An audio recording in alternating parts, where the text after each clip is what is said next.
안녕하세요. 교회 언니 소희입니다. 요즘 유튜브 알고리즘의 혜택으로 각종 설교 말씀을 많이 접할 수 있는 시대를 우리가 살고 있는데요. 그런데 이 쏟아지는 말씀 가운데서 우리가 반드시 올바른 성경적인 메시지만 접한다고 할 수 있을까요? 그 대답은 확실히 아니다입니다. 안타깝게도 범람하는 소위 말해 기독교 설교 메시지 중에서 진정한 하나님의 음성이 아닌 경우가 상당히 많이 발견됩니다. 예를 들면 목소리를 높여서 호되게 질책을 하는 메시지를 보면 내가 뭔가 더 경각심을 가질 것 같고 더 올바른 인도를 받을 것 같은 느낌이 들 수도 있고, 매우 유명하고 인기가 많은 분이거나 책을 많이 쓰신 분이거나 성도 수가 많은 대형교회, 보수교단의 목사님이라면 왠지 안심하고 들어도 될 것 같은 그런 느낌이 들기도 하는데요. 왠지 어딘가 호감이 가고 내가 바로 죄인 중에 괴수입니다, 이런 말씀을 자주 하시면 또 왠지 겸손해 보이고 존경스럽기도 하고 그런 느낌도 들고요. 그리고 다들 성경에 대해서 말씀하고 계시니까 맞는 말인 것처럼 느끼실 수도 있겠습니다. 그러나 결론부터 말씀드리면 나의 부족함, 나의 어떠함, 특히 연약함을 자꾸 바라보게 하는 메시지, 나와 주님 사이의 갭이 엄청나다고 느껴지게 하는 메시지는 하나님께로부터 온 메시지가 아닙니다. 즉 복음이 아닙니다.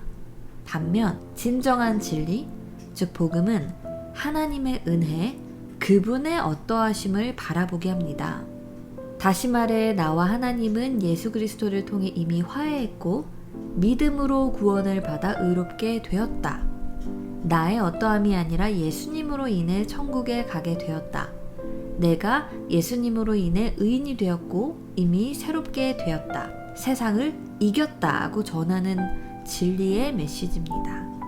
그로 인해 정죄감, 죄책감에서 자유로워지게 하고 그분의 사랑에 감동해서 절로 죄에서 돌이키게 되는 그런 메시지이죠. 그리고 사실 진정으로 복음으로 거듭난 사람은 죄를 짓지 않습니다. 이 말씀처럼요. 요한일서 3장 9절 말씀, 하나님께로부터 난 자마다 죄를 짓지 아니하나니 이는 하나님의 씨가 그의 속에 거함이요 그도 범죄하지 못하는 것은 하나님께로부터 났음이라. 아멘. 즉 너 벌레 같은 죄인은 당장 회개해라. 아니면 지옥의 심판이 기다리고 있다. 이렇게 두려움을 자아내는 메시지는 주님께로부터 온 메시지라고 보기 힘듭니다. 지금은 새 언약의 시대, 성령의 시대를 살고 있기 때문에 예수님으로 인해 하나님과 화해했다는 메시지가 바로 성령으로부터 온 메시지입니다. 물론 하나님은 그 자체로 두려운 분은 맞습니다.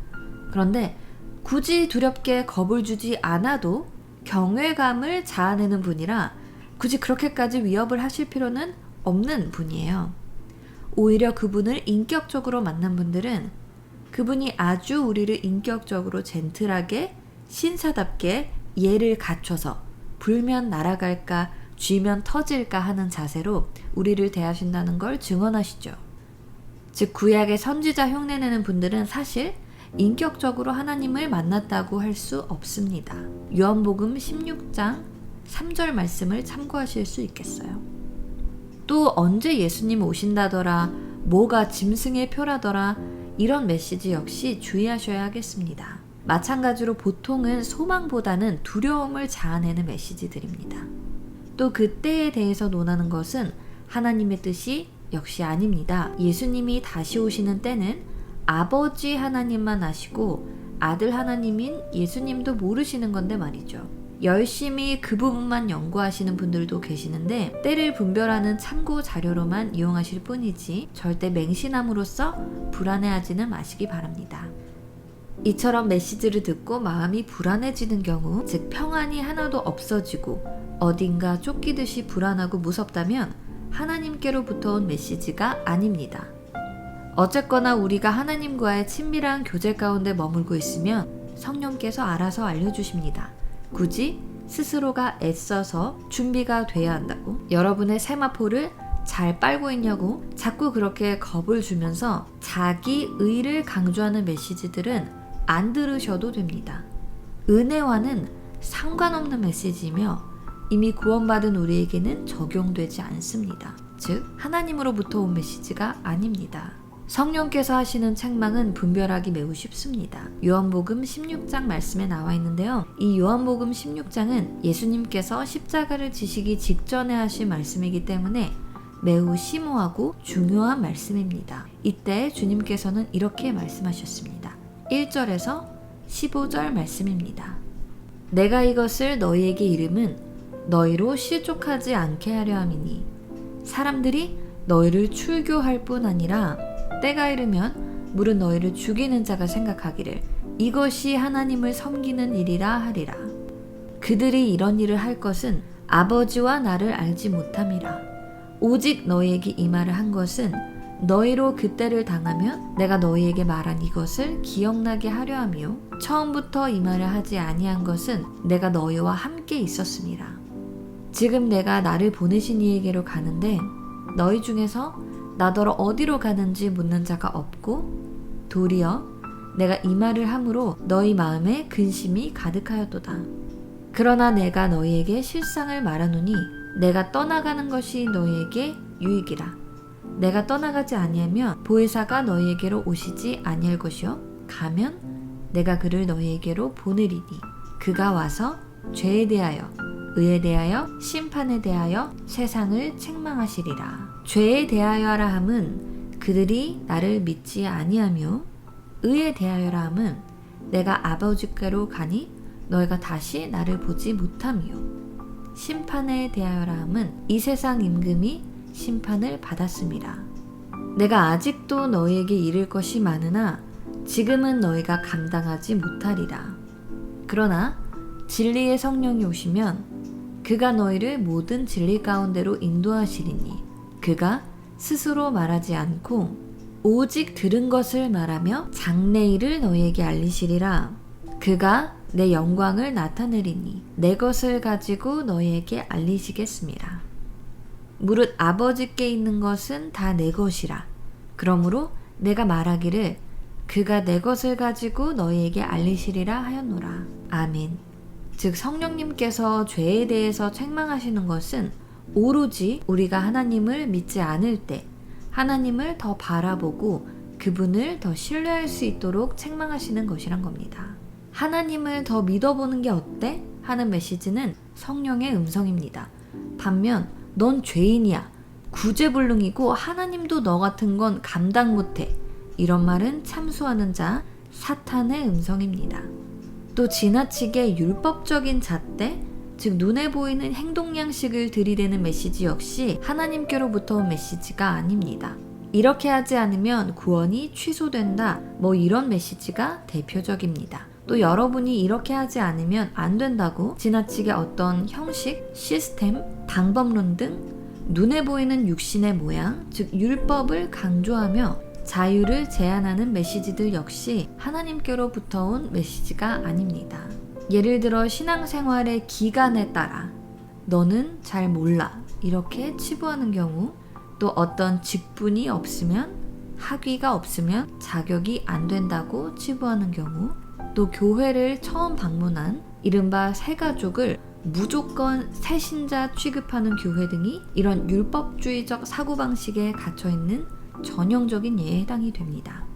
물론 그렇게 방법을 딱딱 제시를 해주거나 또 하나님을 알고 싶으면 이렇게 해야 된다, 하나님을 만나고 싶으면 반드시 이렇게 해야 한다, 이런 방법을 딱딱 제시해주면 뭔가 결과가 딱 보일 것 같아서 주입식 교육, 객관식에 익숙해진 많은 한국인들이 익숙함을 느끼는 메시지들이기는 합니다만 안타깝게도 불필요한 멍해를 지우고 율법주의로 이끄는 메시지들일 수 있습니다. 여러분의 어떠함으로 인해 하나님이 쓰시고 더 축복을 주시고 즉 더 잘되게 하신다, 이런 조건부적인 은혜, 조건적인 사랑에 대해 전하는 메시지 역시 복음이 아니라 종교를 전하고 있습니다. 즉 전혀 성경적이지 않고 이런 메시지에 대해 사도 바울은 이렇게 말씀하고 있습니다. 갈라디아서 5장 1절에서 12절 말씀입니다. 그리스도께서 우리를 자유롭게 하려고 자유를 주셨으니 그러므로 굳건하게 서서 다시는 종의 멍에를 매지 말라. 보라, 나 바울은 너희에게 말하노니 너희가 만일 할례를 받으면 그리스도께서 너희에게 아무 유익이 없으리라. 내가 할례를 받는 각 사람에게 다시 증언하노니 그는 율법 전체를 행할 의무를 가진 자라. 율법 안에서 의롭다함을 얻으려 하는 너희는 그리스도에게서 끊어지고 은혜에서 떨어진 자로다. 우리가 성령으로 믿음을 따라 의의 소망을 기다리노니 그리스도 예수 안에서는 할례나 무할례나 효력이 없으되 사랑으로서 역사하는 믿음뿐이니라. 너희가 다름질을 잘하더니 누가 너희를 막아 진리를 순종하지 못하게 하더냐. 그 권면은 너희를 부르신 이에게서 난 것이 아니니라. 적은 누룩이 온 덩이에 퍼지느니라. 나는 너희가 아무 다른 마음을 품지 아니할 줄을 주 안에서 확신하노라. 그러나 너희를 요동하게 하는 자는 누구든지 심판을 받으리라. 형제들아, 내가 지금까지 할례를 전한다면 어찌하여 지금까지 박해를 받으리요. 그리하였으면 십자가의 걸림돌이 제거되었으리니 너희를 어지럽게 하는 자들은 스스로 베어버리기를 원하노라. 아멘. 할례, 즉 율법을 전하는 자들을 향해 상당히 단호하게 말하고 있습니다. 왜냐하면 우리가 여전히 육신 가운데 거하고 있기 때문에 그런 율법, 즉 육신의 모양이 방법론이 눈에 잘 보이다 보니까 그런 율법주의적인 설교가 잘 먹히는 것을 그가 알았기 때문입니다. 그런 율법주의는 누룩처럼 상당히 빠르게 퍼져서 복음을 가리는 것을 우려해서 이렇게 강하게 말하고 있습니다. 율법주의적인 설교를 하는 분들을 정죄하자는 건 아닙니다. 그분들도 단지 아버지와 주님을 몰라서 그런 것이고 그들도 얼마든지 은혜를 깨달으면 복음을 전할 수 있습니다. 이 메시지를 쓴 당사자 사도 바울도 그런 율법주의자의 끝판왕이었죠. 다만 그렇다고 해서 그들을 용인할 수는 없는 이유는 그들의 영향력이 교회 안에서 너무나 파괴적이기 때문입니다. 이처럼 우리를 어지럽게 하는 그들을 베어버리라고까지 하고 있습니다. 이처럼 자꾸만 여러분의 어떠함, 특히 여러분의 연약함, 공고함을 바라보게 하고 육신의 모양에 대해서 이야기하는 메시지들은 적극 피하시기 바랍니다. 메시지를 들었을 때 의무와 책임으로 마음이 무거워지고 비장해지면 아닙니다.